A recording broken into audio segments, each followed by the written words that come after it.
Welcome to Three Count Commentaries.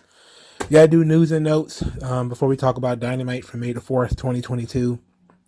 A lot to discuss when it comes to Dynamite or AEW. The video game stuff, I have seen some of the video game stuff. To be quite honest, I think they put a lot of effort into how the video game looks. I heard that it's not going to be a yearly game, so they kind of want to make one game and then update it. Interesting. I heard that Kenny Omega is beefing with Ukes because Ukes has gone over budget and they needed more money from AEW. And look, this is the thing about the game. And I think I said this when they announced the game. If I didn't, I'll say it again. I'm pretty sure, the kind of guy that I am. I forget my own quips sometimes. But I'm pretty sure I said AEW has no business even having a video game so soon. It's only been they've been working on this game for over a year. They've had the roster change so many times over that year. And even some of the top guys are not the same anymore. CM Punk wasn't there when the game started. Bryan Danielson was not there when the game started. Cody was there. So what are they gonna do? Take Cody out of the game? So I don't know. I have no idea what's going on with that game. I'm not really a gamer anyway, but it's been fascinating watching the AEW fans get really excited for this game. And at least they're creating something. But I think that you got to build up a reputation first. They're just really kind of hoping that this game will be the thing that crosses them over into the mainstream, saying, oh, if you get a video game, then you'll get non-wrestling fans, you'll get gamers into your audience. And it's like, I still doubt that there's anybody not watching this stuff that doesn't already want to see it. But God bless them with this game. It's looking like a struggle. The game looks fine as far as how the characters look. I saw Chris Statlander and Nyla Rose. They look like themselves. That's fine. But I don't have any interest in the game. So that's just kind of how I am. But it's interesting that the game now is costing more money than they thought it was going to. And that led to Kenny Omega being pretty frustrated with Ukes as supposedly from the dirt sheets, is all speculation, of course, that he feels like he's being taken advantage of. Now, this could be wrong. I should have looked to see if Kenny Omega disagreed with this first. But this is what I saw on SES Scoops in terms of the video game, because there's a lot of video game talk before Dynamite. So we'll see. Now you also have to ask the question if they're going to make that money back. I don't know. We'll talk about that when the game actually comes out. All right, so AEW also was slapped with a lawsuit. The lawsuit is from some guy named Luigi Abreu, who claims that AEW's website is not properly fit for access for the blind. It is an absolutely ridiculous lawsuit, which is given to us by more government overreach, the American with Disabilities Act. Not everything is for everybody. I'm sorry. I know that people want to make, there's another leftist thing with this whole inclusion. Everybody has to be included. It's like, okay, you can't use the website because you're blind. All right, you don't have a brother, you don't have a cousin. How are you going to buy anything anyway? Oh, I was going to buy a t-shirt, but you can't fucking see. So how do you know that the t-shirt was cool? How do you know the guy even ordered the right t-shirt? That's the weird thing to me. And I think this is a bullshit lawsuit. It was bullshit when they slapped WWE with it. It's bullshit now. It's everybody looking for a settlement. WWE settled out of court because it's a silly lawsuit and it makes no sense. And this guy's probably fishing for the same thing from AEW. He's likely going to get it. Sure, the website is not perfectly fit for the blind. It's meant to be looked at. It's on a screen, for Christ's sake.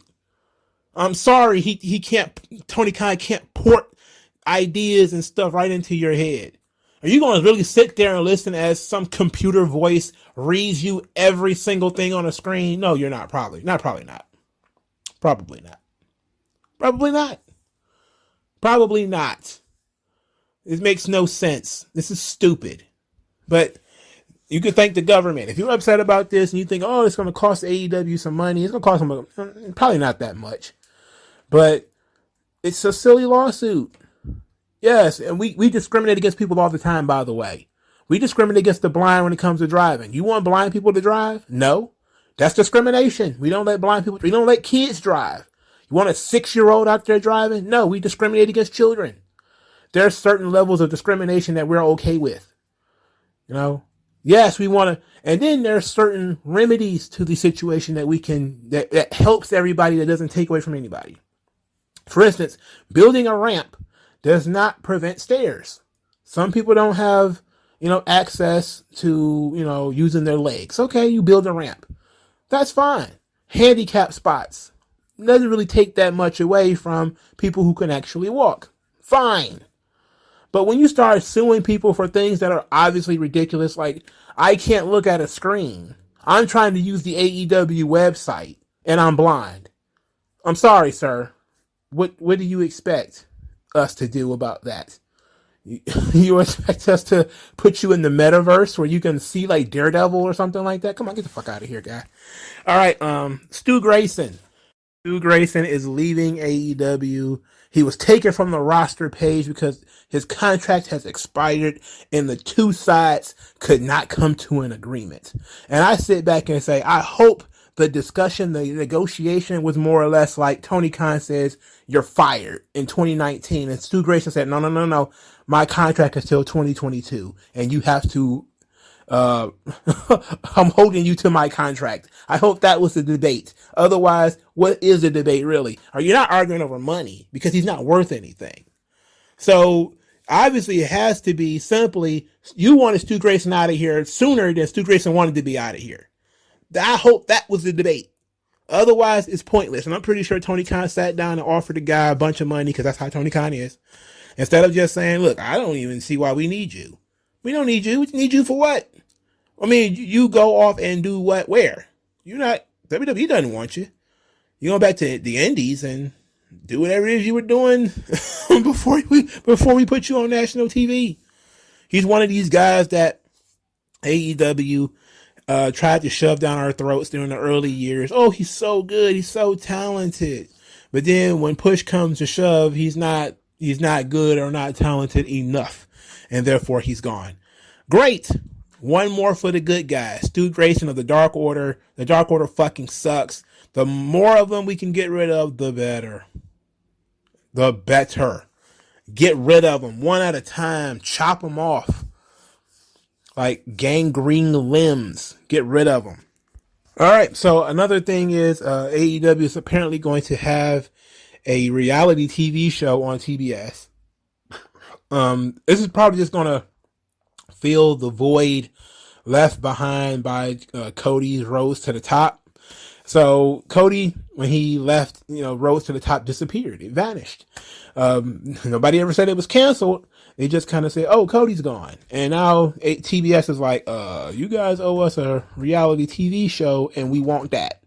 So now AEW is going to be forced to provide some kind of reality TV show, some kind of backstage thing. And people were getting super excited, like, "Oh, AEW, they getting a new show." It's like it's a reality TV thing, I think. I'm trying not to read too many articles here because I got stuff to do. But yeah, it's going to be something at their biggest pay-per-view of the year. It's very generic, but it's going to be some kind of backstage look at AEW. Yeah, some reality TV series. It's nothing special. So this is fine, I guess. And we don't know how long this is going to last because we don't know what it's going to be. They provided some names, and the names were absolute booty butt cheeks. Oh, buddy.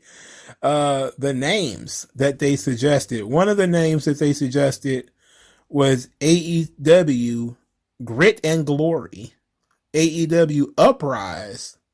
It's one word, Uprise. AEW Fight to the Finish. AEW Friends and Enemies. Does that? Oh God, ugh. Grit and Glory actually sounds the best of everything here. The Climb is not bad. Breakout is not bad. Road to the Belt. I bet Vince is sitting back laughing at that one. Fight to the Finish is also not that bad. But this is not good. It's reality TV. Reality TV sucks. This is just another way of, TBS trying to milk AEW, as much as they possibly can before Discovery really takes hold and does what they do. Which is, we don't know what they're going to do. They may give AEW $200 million. We don't know. We have no idea. But ultimately, I think this whole thing was negotiated before the sale. Because these things are, sure, they could put the kibosh on it, Discovery, but they may just say, all right, it's not enough money for us to care right now. Because they are going through and cutting costs, and AEW is not really an expensive proposition for them right now. Even though it's 45, 50 million bucks, not a lot of money for them right now. And then when you look at the rate of return, it might be a better rate of return than some other shows that they're probably looking at cutting. But when you see that they're getting rid of Batwoman and Legends of Tomorrow and those kind of shows, which probably, to be quite honest, cost a lot of money to make, because AEW is benefiting from what WWE does. They just copied WWE's business model for the most part, with some tweaks here and there. It's like a mixture of TNA and WWE, because TNA was not paying for their own production costs. This is how they ended up getting jammed up so often, because AEW is paying for their own production costs. Because Tony Khan is a billionaire and he's he'll rather use his own money, because that's how Vince get away with it. Vince, you pay for your own production costs, you own your own materials and all that kind of stuff. So because AEW is paying for their own production costs, it's probably costing them a lot less to produce Dynamite. And they can just basically say, look, we'll just give you guys more money to produce this show, and all's well that ends well. So it might not be that big of a deal, but the getting excited for the reality TV show is like, not for me. To me, it's just a replacement for Roads to the Top. And Roads to the Top was a show that they did intend to bring back. And I think they actually announced a season 2 to Roads to the Top. But then Cody left the company abruptly. So I guess that's just, AEW is going to fill that void by doing, instead of picking one star, they're going to end up utilizing everybody. So this ought to be interesting. They're going to turn Bryan Danielson and CM Punk into reality TV stars. Unless you're just going to focus on the undercard, which means that the show is going to absolutely crater and nobody's going to watch it. So I hate reality TV anyway. I used to have an ex-girlfriend who used to love that stuff. She used to get me watching, what's that show where like DMX was on there with his ex-wife and Ghostface was on there with his Wiz. And it was like hilarious. It was a hilarious show. That was the only reality TV show I ever watched that I thought was actually legitimately funny. And it was because of the rappers. Like Too Short was on there being a simp. It's hilarious stuff. That split my wig though when Too Short was on there, basically being an absolute sucker. I was like, ugh. That's when you realize you was listening to Too Short the character for like 30 years. And then you see the real guy and he's like, I'm looking for love. I'm like, ugh, Too Short. What the fuck? That's reality TV for you. Anyway, I don't see it as, TBS is expanding AEW or anything like that. It's just that they intended to have a season 2 to Rose to the Top.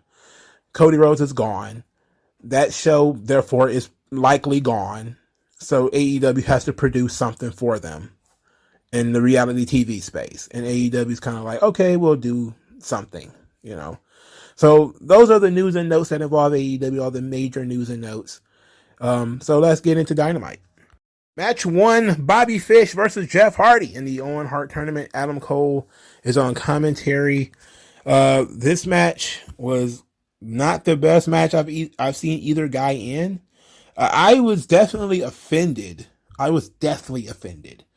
By the people chanting for Bobby Fish. Now here's the thing that it didn't bother me, and it never really bothers me until just at this point in time, that the babyface should have the bulk or 90% of the audience, right?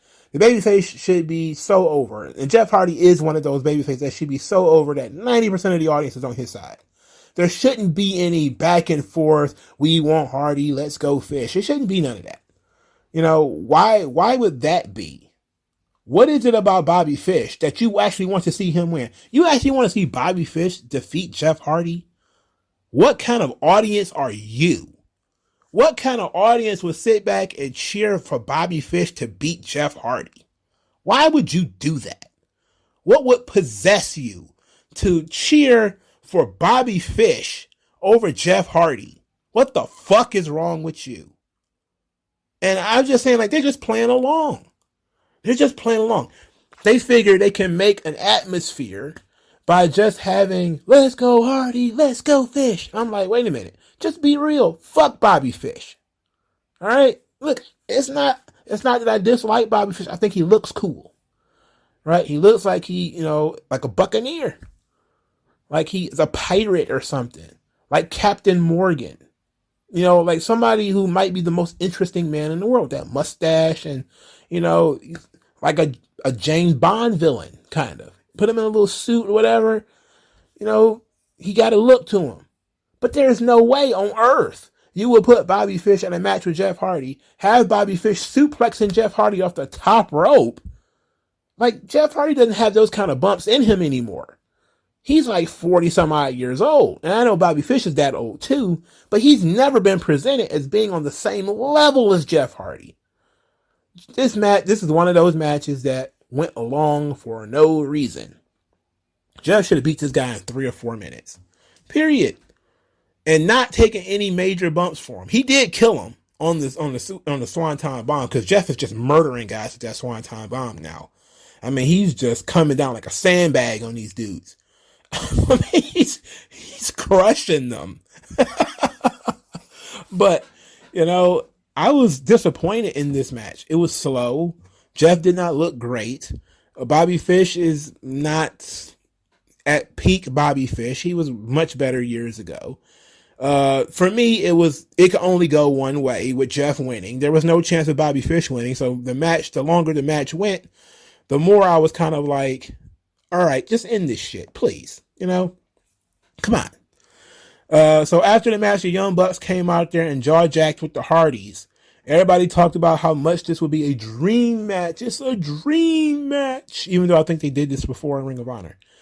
I can understand how, if you're a fan of the Hardys and the Young Bucks, that you are looking forward to this.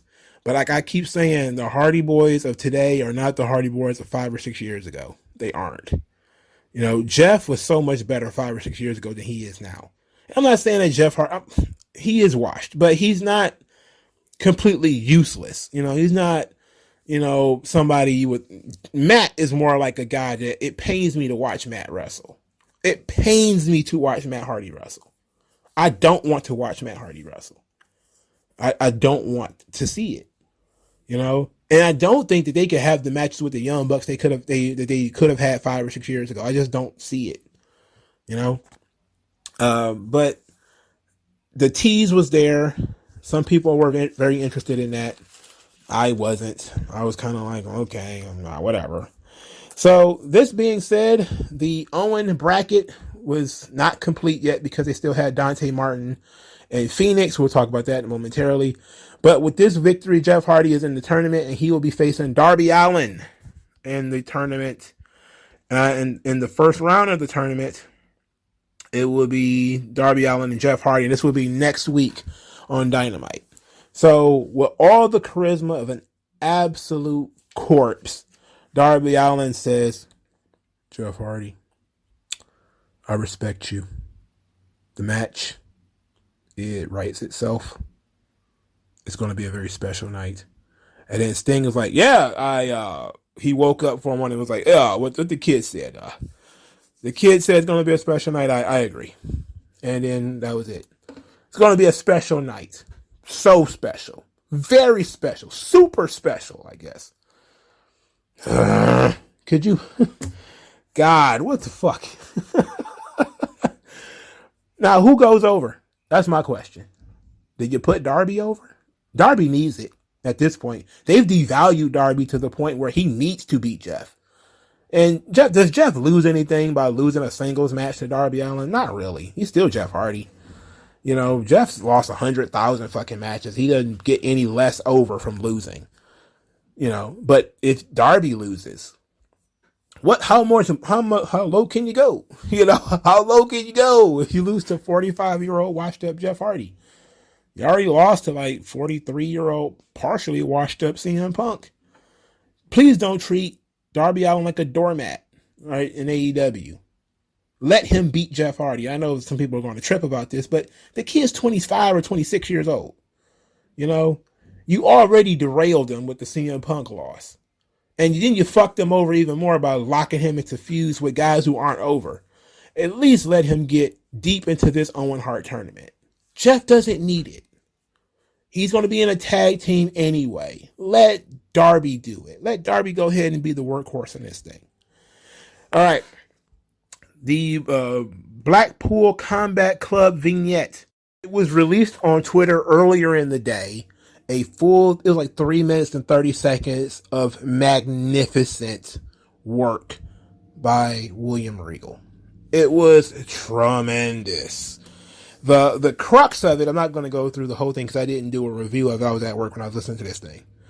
Is that the Blackpool Combat Club are different kind of guys.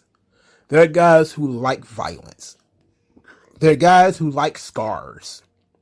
They're guys who like to torture. They're guys who like to twist and break guys. It was a fantastic promo from William Regal with the visuals of these guys doing almost Japanese style training of, neck bridges and, practicing in the gym with the holes and everything. It had this real grizzled look to it with William Regal and they're sweating and it was visceral. It was visceral. It told you everything you needed to know about the Blackpool Combat Club. Fantastic shit. For a moment, I forgot Wheeler Yuta. His wheat thin ass was even in this whole thing. I forgot he was even there. That's how good this was. And then they put a version of it on Dynamite that cut out most of the good parts. They cut out most of the good parts. Now, you still kind of got the general idea of what the Blackpool Combat Club is. And I can dig that. I don't have a problem with that. But this thing was beautiful online. You should go listen to it or watch it. The Twitter version is much better than the version that was on here. All right, so this brings us to the Blackpool Combat Club and their victory over Butcher, Blade, and Angelico. Butcher jumped Moxley during his entrance, and this was another 6-man tag. That's just like every 6-man tag. The Blackpool Combat Club basically just mollywopped everybody, stomped them, choked them. Everybody's in the ring at one time. I don't know who the legal man is. Doesn't matter. And they crushed these guys. It's the same thing every damn week. It's been the same thing every week. Butcher, Blade, and Angelico. I mean, come on. Why is Angelico even still there? You fired his partner. Why is he still there? I guess we're just ticking the clock on him next, I guess we're just tick, tick, tick, tick, tick. He knows his time is up too. All right. So this brings us to Starks and Hobbs, which sound like two police officers from an episode of Miami Vice or In the Heat of the Night or some televised cop show from the 80s. Starks and Hobbs. They're about to talk about the tag team titles when they get interrupted by Jungle Boy. Jungle Boy says he thought it over, their challenge from a week ago, and says that it sounds fun and that Ricky Starks looks like a spicy kind of guy. He looks spicy. Like you dipped him in mild sauce? You like shrimp, huh? You like crawfish, huh? You like crab, huh? Like lobster bisque, huh? Anyway, he says that Ricky Starks looks spicy, which was, of course, latently homosexual. Then he says that, how about we spice things up and you give me a shot at this title, which was the FTW title that I forgot even existed, despite the fact that it's on the screen all the time. Starks accepted the title shot and says that he's going to show Jungle Boy what an absolute man Really is. And then, of course, Christian made fun of Ricky Stark's glasses, saying his glasses were fake. I get it. Jungle Boy versus Ricky Starks could be fun. The FTW title being on the line does nothing for me because the title is, one, unofficial. Two, Ricky Starks is not going to lose it because if he does, he looks like shit if he loses it to Jungle Boy. Just, if he's going to lose it, why lose it to Jungle Boy? So I'm not sure where we're supposed to go with this. And then, if Starks loses, that doesn't really bode well for them as a tag team beating the Jurassic Express. Once again, in this whole shabazzle, Lance Luchasaurus. I'm just kind of like, bruh, if somebody don't, pitch this motherfucker into like a boiling pot of water or something like that, everything about Luchasaurus is offensive to me. It's just getting to the point where he's just fucking offensive. That's my Luchasaurus impression. It's like, what is this shit? What is that? Why is he doing that? Anyway, I like the idea of Jungle Boy versus Ricky Starks. Okay, you want to raise the stakes, make it for the FTW title. Okay. I didn't really need that, but okay, that's fine. So we're not losing here. We're not losing. We got Luchasaurus. We got to deal with him, but we're not losing overall. Overall, we're doing pretty good. Hobbs and Starks deserve this title match. So that's fine. That's all fine. The problem came in when Keith Lee and Swerve Strickland. Jesus H. What the? Oh my God. Oh my God. Holy hell. When they appeared and Swerve, only thing he really had to say is that they got to get some payback and that Starks and Hobbs have some unfinished business with them. Oh my goodness. Then Keith Lee. Oh my goodness. So Keith Lee has an opportunity to say words on national television. And these words that he chose to use were dubious, unconscionable, questionable. These are the words that can be used to define what you have done to me by getting Taz involved in that match.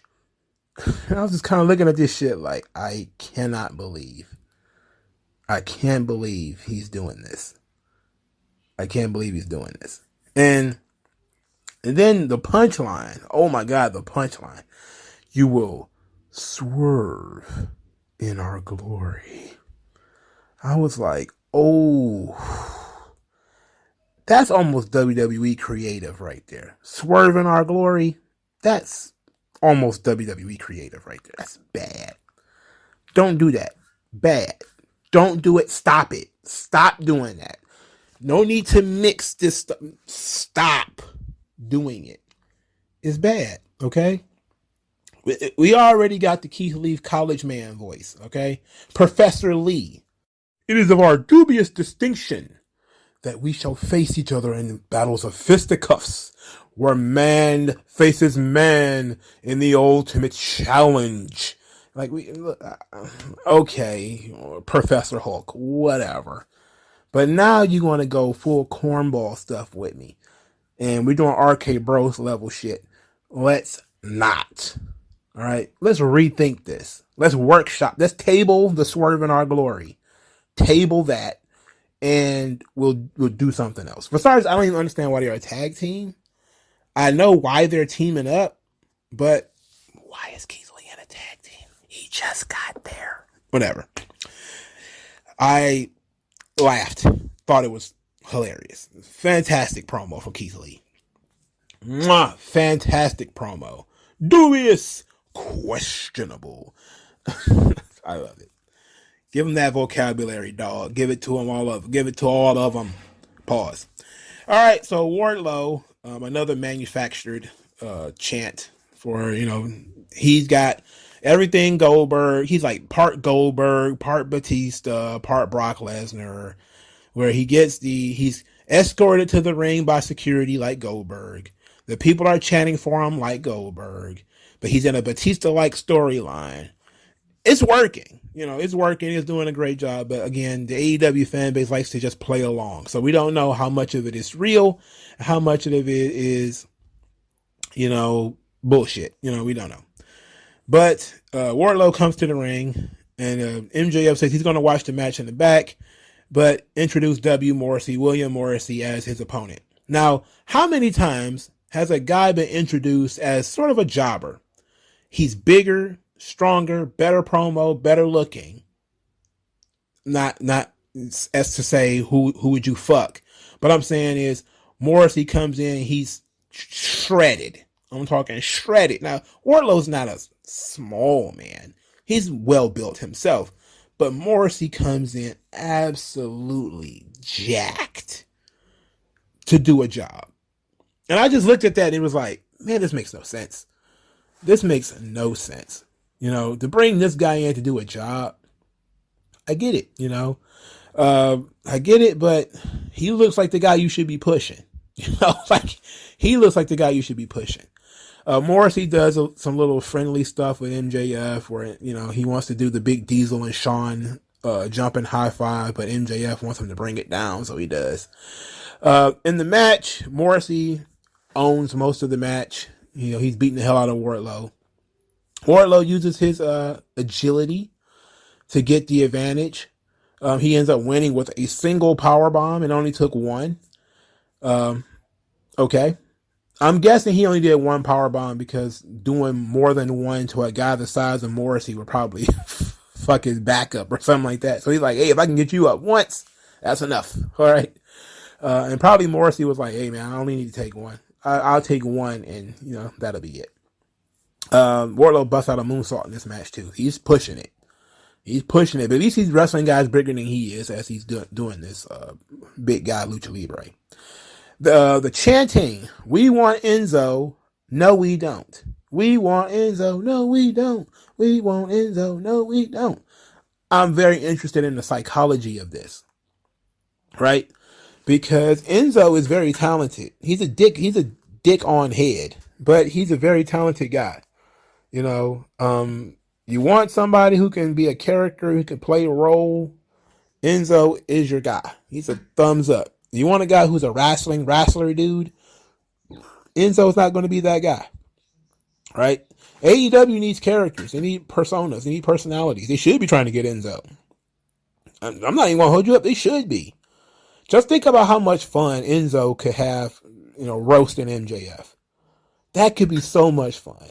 With MJF in there trying to play dirty and, cutting corners and talking about him getting fired and rape cases and all that kind of stuff. And Smack Talker Skywalker just going in there, blowing all that shit off and ripping MJF a new one. Coming up with different kinds of chants and catchphrases. It could be fun, but this crowd is so interested in work rate dudes. And I'm not saying that we should bring in Enzo. That's not what I'm saying. I'm saying is I would bring in Enzo before I bring in some of the other guys I've seen on this roster. Because Enzo can't work, but he doesn't need to. He's a heat magnet. His job is going to be to go in there and get beat up. That's going to be his job. Right? So that's it. Or go in there and get sympathy. One or the other. The rest of that shit don't matter. But anyway. After the match, Wardlow says that he will not stop. He will not stop until he gets his hands on MJF. And he says this after he beats up all of MJF's security, which, it took him 2 or 3 weeks to realize, hey, I can just beat these guys up, MJF says, okay, you want the match? I'll give you the match, but we're going to have conditions and give him an opportunity to win his freedom. Then he says he's going to tell him what the conditions are. The contract signing will take place on Heaven on Earth, which is Long Island, New York. All right. I'm guessing it's going to be some kind of handicap match versus him and Shawn Spears. I'm guessing that's what it's going to be. It's going to be some kind of handicap match or something like that, where Wardlow has to beat both him and Shawn Spears, probably in the same night or something like that, in order to win his freedom. They're doing the right thing with Wardlow, but I just wonder how long it will stick, because right now he's feuding with MJF. And MJF is a hot heel. And he's pretty much gotten over every feud he's been in. But how many people have really walked out of an MJF feud better off? That's the question. That's the key to getting over. It's not getting the reaction. Sometimes guys can get the reaction, but only in that feud, right? Guys, John Cena would give guys biggest opportunities of their lives. They would have the most interesting match they would ever have. They even may have the audience behind them 100%. But then they're not feuding with John Cena anymore, and all of that fan investment isn't there anymore. That's why it says the whole thing about Wardlow. We will not be able to see how truly over Wardlow is until he's not feuding with MJF anymore. Because MJF is so good that I fully believe that a large part of this Wardlow being over thing is because of MJF. Now, a lot of it is because people are legitimately interested in Wardlow. The Powerbomb Symphony and everything like that is very cool. But Wardlow skyrocketing to being like a top 5 babyface, and he really is right now as far as his fan reaction. He's top 5, no doubt. But I'm saying some of that is MJF. Some of it is Wardlow, believe it or not. Some of that, and probably the lion's share of it, is MJF. Because MJF has so much heat. So we'll figure it out once he wins his freedom. If there's anything for him to do afterwards. If there's nothing for him to do afterwards, then we'll know that it was MJF. Because MJF is going to find something else to do. But Wardlow, that's going to be the next question. Because you can give a guy one good storyline. And that storyline could be fun. It could be awesome. But then what about afterwards? Remember Virgil. Virgil was hot for that one storyline. Everybody wanted to see him break free from the $1 Million Man. But what was his second storyline? Do you even remember? Was there a second storyline, really? So hopefully if Tony Khan, if he's a competent booker, he has something planned for Wardlow after this MJF feud. We'll see.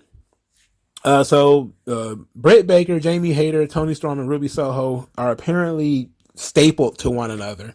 They only really appeared on the show in this same kind of segment, where now they're talking at each other again. Britt Baker says that she's the history maker because every page of AEW is about her, and they're gloating that a women's match is going to open the show for the first time ever, or some such shit. Ruby Soho says that she can't wait to get her hands on them, and she don't know why she agreed to this whole no contact thing. And Tony Storm can't wait till she get her hands on Jamie Hayter. I'm like, why is she speaking for Tony now? Why can't Tony speak for herself? What's up with that? Are they telling me that Tony Storm can't cut a promo? Like, Ruby Soho isn't like a master with words, by the way. She's okay. She's serviceable. But I'm pretty sure Tony Storm can verbalize that she wants to beat up Jamie Hayter. She can do that herself. Like, I don't understand this. They're really treating Tony Storm like she's a Barbie doll. She's just there to get looked at. And maybe she'll wrestle on Dark. That's about it. Like the last month or so, she's just kind of just been standing in one place. And I'm just like, I don't know. I don't know. Yeah, whatever. Now let's get into the meat and potatoes of this thing. Because Hangman Page is about to come out there and lightweight turn heel. Lightweight, not a complete turn. Lightweight. So Hangman Page talks about, how much he respects CM Punk and he loves him and all that kind of stuff. But CM Punk says he wants to be the world champion. He says, so at Double or Nothing, there will be no handshakes. There will be no masturbatory Bret Hart tribute match. He's going to destroy CM Punk. And he looked at one of the fans in the crowd, and this is where he actually started to turn. And he said, I see you wearing that CM Punk shirt. You're going to want to take that back and get a refund if you hadn't already burned it when I get done with him. Then he says, oh, how ironic. Punk is off filming some TV show. He didn't say why it was ironic. But he says that Punk is off filming some TV show. So he's not there. And at Double or Nothing, he's going to embarrass CM Punk because CM Punk wants to be in a fight where he's going to be a fight for his life. And I'm looking at this promo and I say to myself, okay, here's the positioning of it. CM Punk cuts a promo the previous week basically saying, hey guys, I can't promise I'm going to win, but I am going to promise that I'm going to fight my ass off, and I know I can do this. And he's being plucky, not plucky underdog babyface, because that wouldn't make any sense. He's the veteran in this situation. But he's kind of saying, look, there's a chance that I could lose. But I'm going to go out there and do my best. I know I'm still as good as ever. And Hangman Page is like, okay, overconfident champion. I'm going to destroy this guy. I'm going to mangle CM Punk. I'm going to murderize him. And I'm like, why is all of a sudden Hangman Page so confident that he can beat CM Punk? Like, he's so confident that he can beat him. What makes him that confident that he can beat CM Punk? We haven't been shown that. It just came out of nowhere. Like, yes, it was a fun little dig for him to say no masturbatory Bret Hart tribute match. Look, I get that. I like that dig. Not a bad dig. No handshakes, no code of honors. Okay, I can respect that too. But when he starts talking about, he's going to embarrass him, I'm like, wait a minute. That doesn't sound babyface-ish. You going to humiliate the guy? I don't know. For starters, I don't believe you. That's the first thing. You're saying things that I don't believe.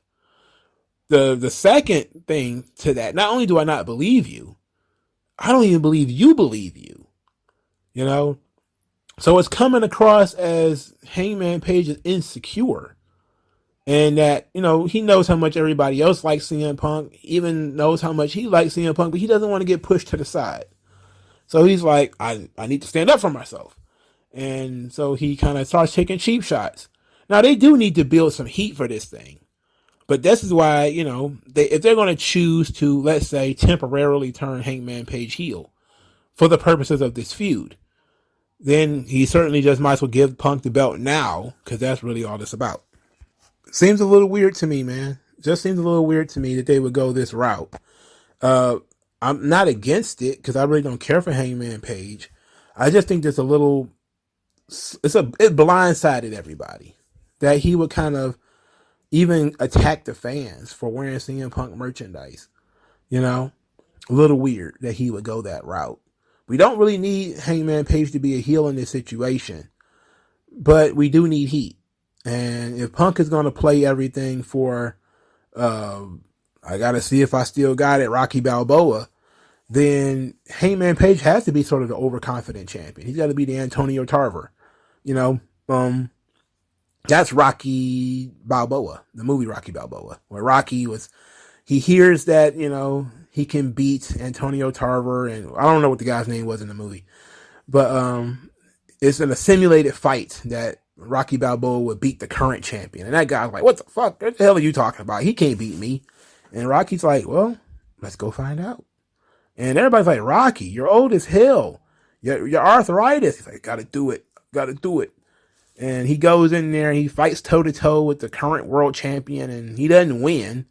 But, he put the guy through a fight. And the current champion, Antonio Tarver, knows that he was in a fight with Rocky Balboa, one of the former greats, even though Rocky didn't win.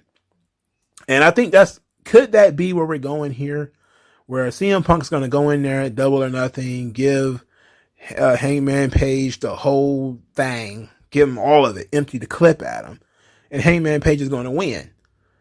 But it's going to be a thing where he's going to be like, I hung in there. I was in there. That's possible, but to me, again, Page needs to take the L. All right, so AEW does this thing with some Takeshita Konosuke Takeshita, and I'm like, who? And why should I care? They just show me this guy running around in circles and doing knee strikes and stuff. I'm like, okay, I don't care about this guy. He's going to be on Rampage. Okay. Who cares? Probably won't watch Rampage anyway, even though I don't gotta work. I might just go to sleep. Who knows? But it's gonna be on at 5:30 in the afternoon, so I might actually catch it. Jay Lethal cuts a promo on the Japanese guy, Sanjay Dutt, most worthless man in wrestling, next to Shawn Spears. He cuts a promo to why don't they get the red carpet treatment? Where's the red carpet treatment for Jay Lethal and Satnam Singh and Sanjay Dutt? Why don't they get the red carpet treatment? They're rolling out the red carpet for this Japanese guy. What about them? So then Jay Lethal says that he's going to challenge Takeshita to a match and says that AEW is backing the wrong horse. And I said, like, the red carpet treatment is a short 10-second video package and them saying he's going to be on Dynamite or he's going to be on Rampage. That's the red carpet treatment. It was not like they did a contract signing and taking pictures of the guy with Tony Khan shaking hands or anything like that. Like, if they'd have blown it out of proportion, then I could see how somebody might be like, what the fuck is this? You know, like if they did a Brian Pillman like press meeting where he's standing there like, oh, thank you very much, Mr. Tony Khan, for bringing me to the America. Thank you very much. Then I could be like, okay, I see why people would be like, this is some bullshit right here. But I've never seen the guy. The guy has not done anything, and Jay Lethal want to beat him up already.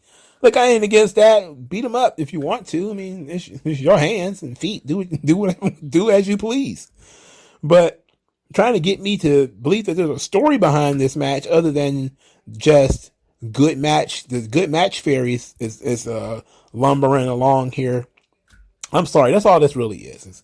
They're trying to put some type of sprinkle on this shit. It's like, nah, this is pure good match fairy stuff. Get out of here with this. All right, next, Santana versus the Wizard, Chris Jericho. We're going to see the Wiz, everybody. We're going to see the Wiz, the wonder, the wizard of AEW, the wonderful wizard of AEW, the wizard, the Wiz. My God, the Wiz. And this started on Rampage, for all of you who don't know. All right, he called himself a wizard on Rampage as he gave himself Superstar of the Week for throwing a fireball at Eddie Kingston. So, the Wizard, Chris. Oh my God, bro, Jericho's a wizard. This is awesome. Give him one of them big floppy hats. He's probably gonna come out there in one of those robes, like something out of Harry Potter. It's going to be absolutely ridiculous. But he's probably just going to play Rockstar Chris Jericho as the Wizard.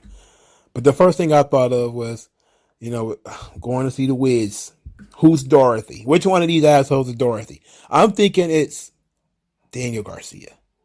Right? Because Daniel Garcia is the guy who's trying to find himself. Right? And that was Dorothy's story in The Wizard of Oz. She was trying to find herself. She was bored with her Kansas life, and she thought that the other world could be so much better.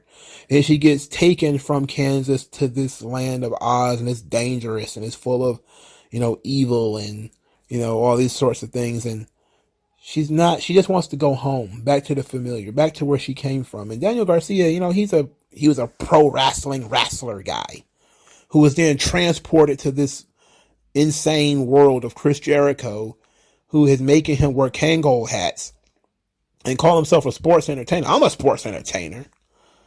And it's like, is Dorothy wearing the red slippers already?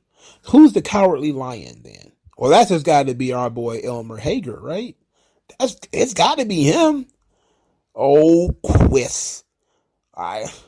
What are you doing, Quiz? It's got to be him. Who's the guy, the Tin Man? The Tin Man's got to be the skinny dude from 2.0, right? That's got to be the Tin Man, right? The Tin Man was badass in the book. He chopped up 100 crows or whatever. He was murdering stuff in the book. In the movie, he was just a dope, But he's got to be the Tin Man. That means that the brainless scarecrow, that's got to be the fat guy from 2.0, right? Because he's loud and just stupid, right? He's loud and stupid. So I think we figured it out. Jericho's the Wizard. Fat guy is the Scarecrow. Skinny guy is the Tin Man. The Cowardly Lion is Elmer Hager. And Daniel Garcia is Dorothy. Have I figured it out yet? Is that the wonderful wizard of AEW right there? I think I figured it out. And this match, though. Let's talk about this match, though. Enough about Jericho being a wizard. My favorite wizard, of course, is Willy Wonka.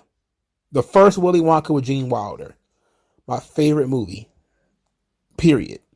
I love that movie. I absolutely, it captures the imagination and the stories within. Fantastic. It took me forever to really just kind of admit it's my favorite movie. I always wanted my favorite movie to be something that was mature, something that everybody likes, like The Godfather or Casino. And unless I love those movies, nothing touches the soul quite like Willy Wonka and the Chocolate Factory. Fantastic fucking movie. And I don't even want to talk about the remakes. Dead that conversation. All right, let's finally talk about this match. Santana, who I am a huge fan of, is finally going to get a big singles match, and it is against Chris Jericho.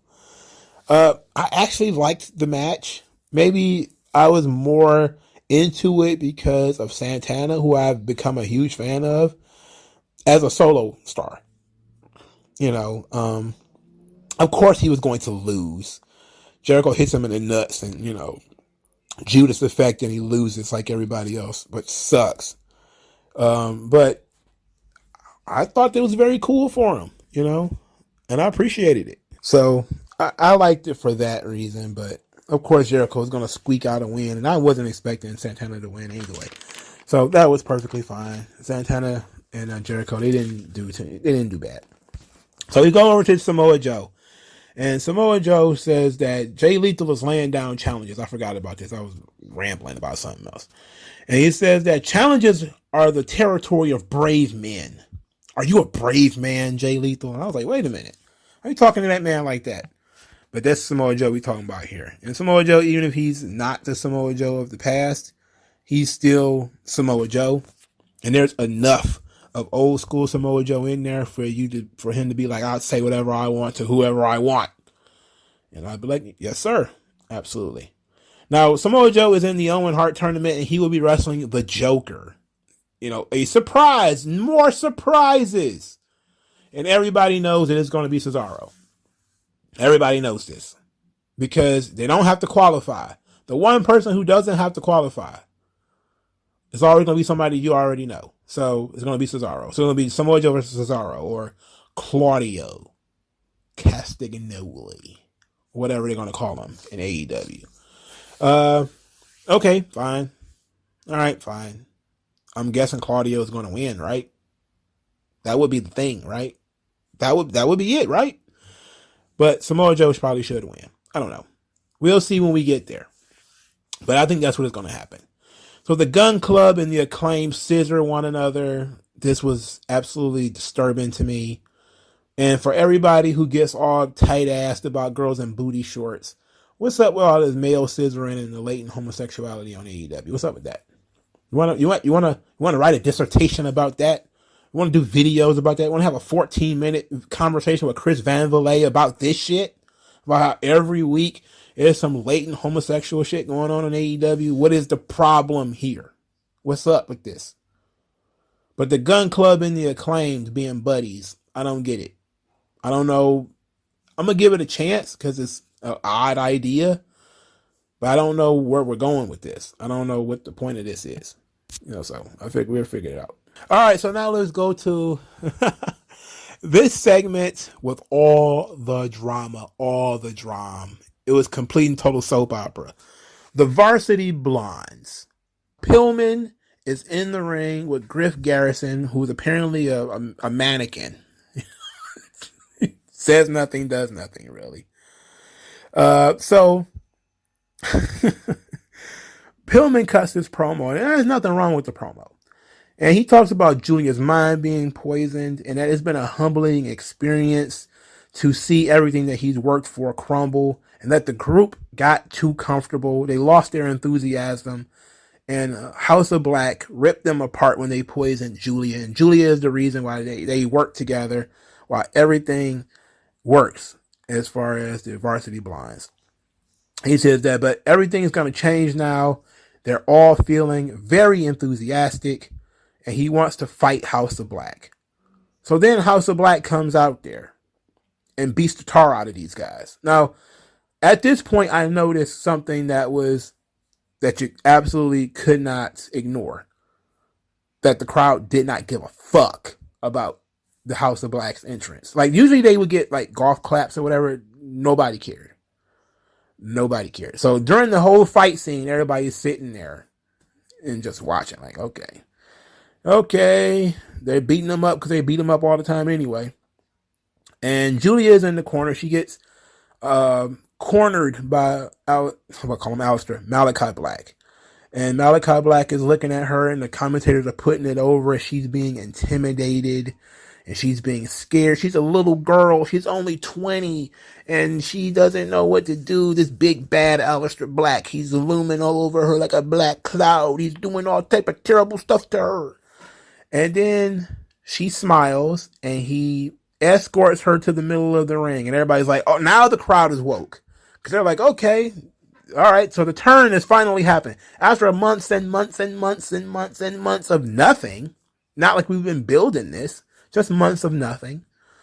And Julia now's face, half of her face is painted just like Malachi Black's face.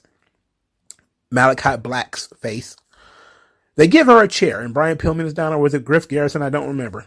Let's skip the details, okay? And Malachi Black tells her to hit whichever one of those dudes was on the floor, hit him with the chair. And she lifts the chair very slowly, and she hesitates. And she hesitates to hit him with the chair, and then she couldn't do it. She can't do it. She puts the chair down. Malachi Black rips off her eye patch and kind of shoves her down.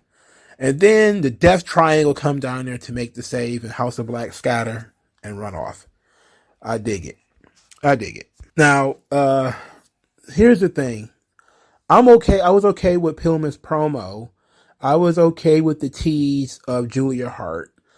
I wasn't okay with Death Triangle coming out there to make the save because it makes Varsity Blondes look like chumps. They are supposed to be in this situation too. And it also kind of saves Julia from the situation she found herself in. Like, yes, she wasn't ready to turn yet. And she was going to kind of getting bullied into turning. So, okay, maybe she wasn't ready yet. And maybe we should have just let that be that. And Aleister Black would just say, or Malachi Black or whatever, would just say, all right, you're not ready yet. You're not ready yet, but you're getting there. You're thinking about it. And then we tell the story from there, where she actually did raise the chair. So she considered it. And then that's where we go with Pillman and Garrison or whatever. And they say, well, you were going to hit me with the chair. And she could be like, well, I didn't do it. And he's like, well, you thought about it, and, that begins to sort of rip at the seams of the group even more because now she considered hurting them. She thought about hurting them. She couldn't bring herself to do it, but she thought about it. And that could be great drama for the future. Is Malachi Black could have just walked off and says, okay, you're not ready yet. I'm not going to force you. You're going to do it on your own. I'm not going to force you. You're going to do it on your own. You're going to do it because you want to. And then we have the boys get so mad at her that she does want to hit them with chairs because they don't trust her anymore. And that could be a far better story than, now she's been bullied into turning heel, or, she's been shoved and pushed around by Malachi Black. Like, yeah, it makes him look like a bully, but he shouldn't be a bully. He should be a manipulator. That was the thing about, the serpent in the garden. That's the thing about the devil, period. The devil has the power to physically force you to do shit if he wanted to, but that's not what he wants to do. What he wants to do is to turn your heart towards evil. He wants you to do it. His trick is to make you think it was your idea, or to push you to the point where you feel like you have no other choice. So that's what Malachi Black should have been doing. He should have cornered Julia Hart, offered her the chair, and says, here you go. You could hit me, or you could hit him. And the other two guys just stood to the side. And she would have raised the chair over Pillman and looked down on him. And maybe the eye patch should have been gone from this so we can look into that painted eye of hers. And we could shoot it from that side. and she really wants to just, and Pillman's like, no, don't do it. And she's like, ah, and she doesn't do it. And then Black just kind of nods, and you're not ready yet. You're getting there though, but you're not ready yet. And then they leave. And then Death Triangle maybe comes out there after the fact, after House of Black has already gone. But in this situation, you had Julia looking like a damsel in distress, and you had her boys looking like, nutless heroes who can't protect their girl. Like, what's the point of that? You're not getting over Varsity Blondes here. They don't look too good. Again, they look dickless. They're neutered. Why would you do that to these guys? It's bad enough they're not on TV. And that's part of the reason why nobody cares about this storyline anymore. They haven't been building upon it. The only build they've been having is Julia sitting on the steps as the Varsity Blondes goes in the ring and loses a match. That's the only build they've had to this whole thing.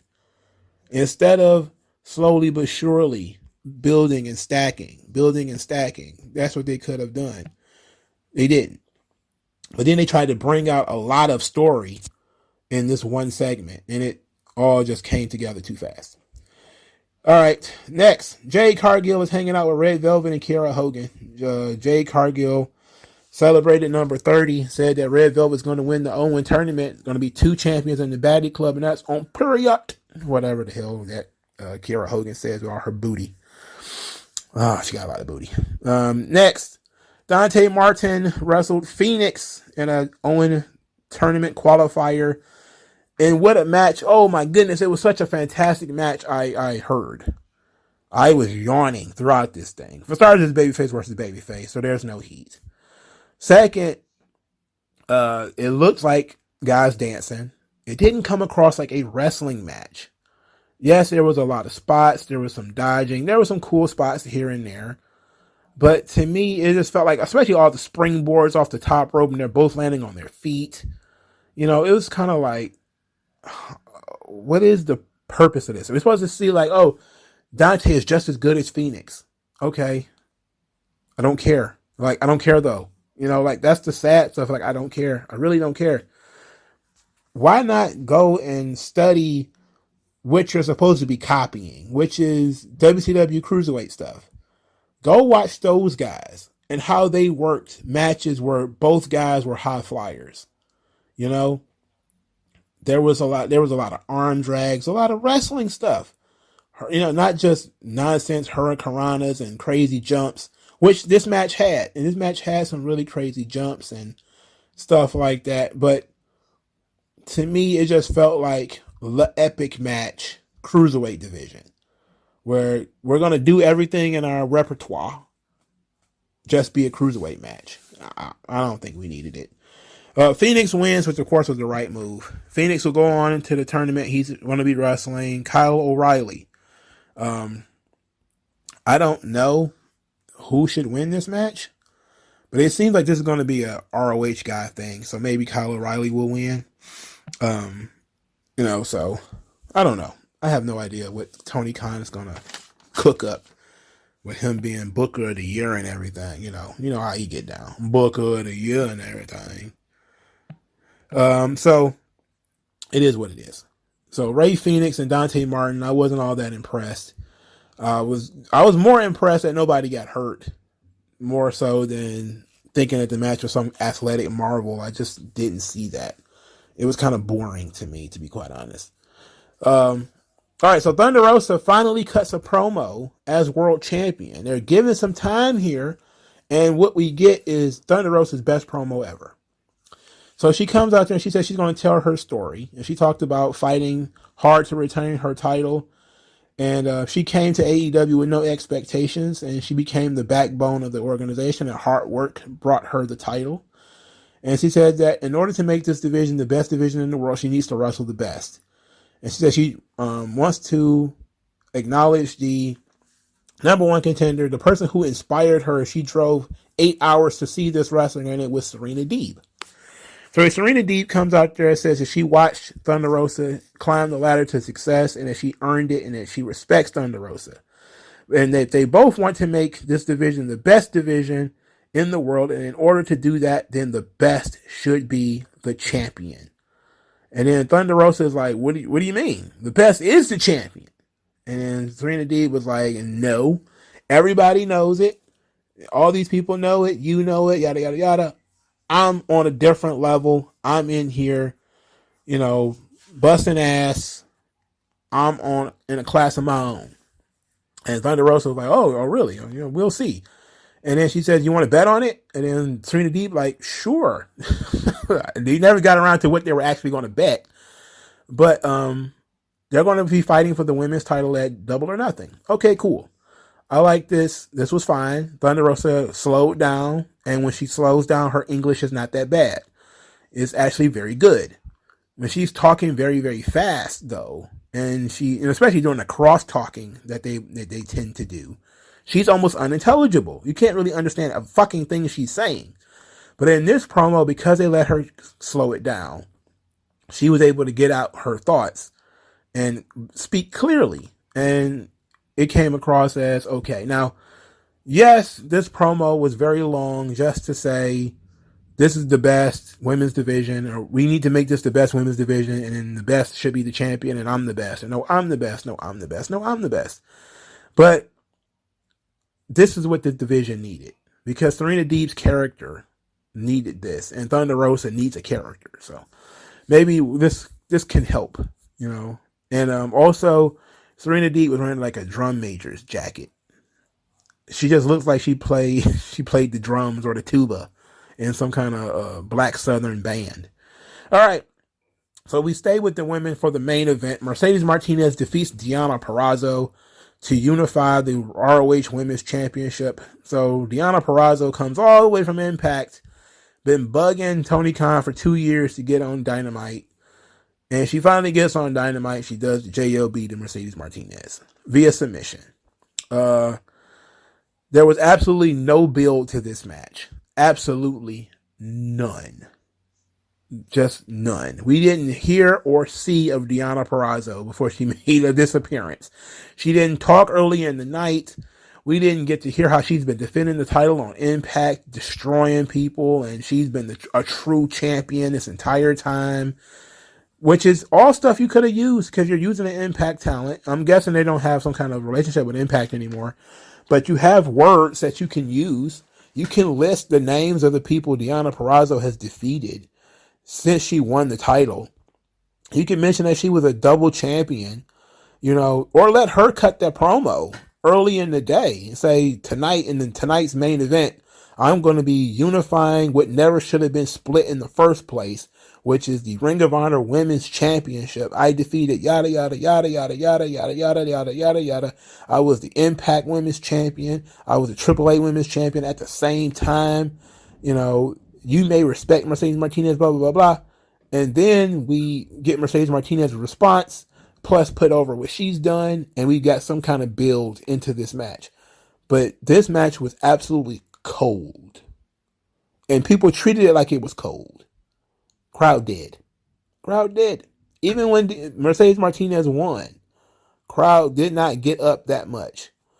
I felt bad for Deonna, kind of, because she fell victim to the same thing Josh Woods fell victim to. Same thing Rhett Titus fell victim to, and the Briscoes. The Tony Khan regime is not using any of the original Ring of Honor people. He's doing his own thing. So Deonna Purrazzo went from having 2 titles to both the companies pulling their belts. This is the thing about being a champion somewhere else, So now Ring of Honor pulled their title. Now she's going to be on Impact. I don't know, because she's not supposed to be on Impact recently. Is she going to still have the Ring of Honor women's belt on Impact? Who knows what kind of continuity errors are about to take place on Impact now, because the fucking women's champion lost the belt on live TV and Impact is taped. Who knows? What a jolly old time that will be. The match was fine. I would have personally went Deonna. She's, I think younger is probably to go with better. And I know Mercedes Martinez is probably a nicer story, but there was no story here. There was nothing. Why not build to Deonna losing to Mercedes Martinez in a match that was more meaningful? And you could have Mercedes Martinez lose this match, and then we rebuild Mercedes Martinez to ultimately beat Deonna for the undisputed women's title in a future match. She didn't need to win this one. This one should have been just to build the heat. And then maybe Deonna wins and she, tosses Mercedes' belt in the garbage or something like that, wipes her feet on it or something like that, disrespects her. And then Mercedes Martinez has to work her way back up. But Mercedes Martinez wasn't doing anything either before this match. So it's not like she was on TV winning matches and defending the title. I think she defended the title probably once, if that. So you have all these fucking belts, and they just basically hold people's pants up because everybody has a fucking belt. Nobody fucking defends it. Most people don't understand why the Ring of Honor belts are still active in AEW. Why are fucking old defunct ECW belts active? Why are AAA belts there? Like that's the question I'm sitting here thinking, because I know that Sammy Guevara and Tay Conti are the mixed tag team champions. I actually like the mixed tag team title concept. I think that's a pretty good concept. I'm asking, like, why do all of these belts exist in AEW? It's becoming like boxing, where he's a Ring of Honor, AAA, WBA, WCO, heavyweight champion of the world. And you're like, all these belts. Like, what's the point of all these fucking belts? You can't watch AAA on TV, so it doesn't matter. You can't watch Ring of Honor on a separate TV, so none of this stuff matters. It all just feels very effusive and like, they're trying to use belts to make their talent instead of having their talent make belts. You dig what I'm saying? You dig what I'm saying? Now, I get it. You own Ring of Honor. You want to showcase the talent that's going to be on that brand. But maybe they should just turn Rampage into the Ring of Honor hour, and everything Ring of Honor happens on Rampage. How about that? That might be a better way to use Rampage, just to make it a ROH-centered show. You can still call it AEW Rampage, but everything on it is just Ring of Honor stuff. It shouldn't be too hard to do. And all the people you want to feature in Ring of Honor, put them on that show. Why not? That way, there's going to be a hard delineation between what AEW is doing and what Ring of Honor is doing. And yes, they're doing it Ring of Honor under the AEW banner, but we know that there's not going to be that much of a crossover between the two. But now you got everything, mixed together, and everybody's getting lost. I fucking forgot Wheeler Yuta was a pure champion. I'm like, what? What? I forgot Starks had a fucking belt. I'm like, what? Huh? Like this kind of, like, FTR has 2 sets of tag team titles. None of them are fucking AEW tag team titles. What? Sammy Guevara won a belt in AAA without wrestling. Huh?